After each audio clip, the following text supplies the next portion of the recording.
pokazać Polakom, że to nieprawda, że koniec, że to dopiero początek i złapią Fnatic za mordę, znów pokażą swą formę. Choć bywało już gorzej, to dalej idą tą drogą i już zwyciężą ponownie na przekór swym wielkim wrogom, bo mają fanów, którzy będą z nimi do końca i będą krzyczeć bez dechu Virtus Pro Forza. I na dodatek to tutaj na naszej ojczystej ziemi nie mogą nas tu pokonać, mogą już tylko docenić, że pomimo trudności Virtus znowu liderem i razem złapią ten puchar, który będzie ich sterem. Wielki szacun panowie w imieniu wszystkich Polaków i cała piątka najlepsza pomimo naszego strachu, że wypalił się Virtus i nie osiągnie celu. To pamiętajcie chłopaki, że podziwia was wielu.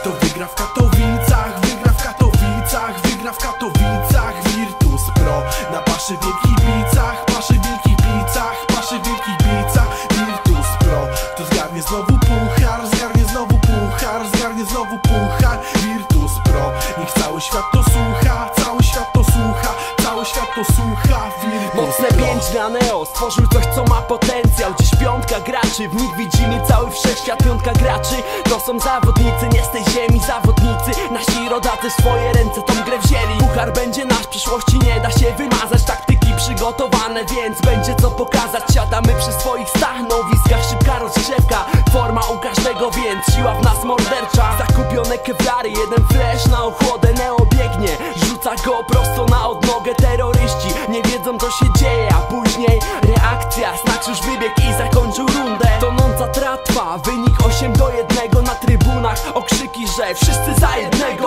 IM w Katowicach, nie marnujcie rozdanych kart. Wygrana jest wasza, 3, 2, 1 start. Kto wygra w Katowicach, wygra w Katowicach, wygra w Katowicach Virtus Pro. Na paszy wielki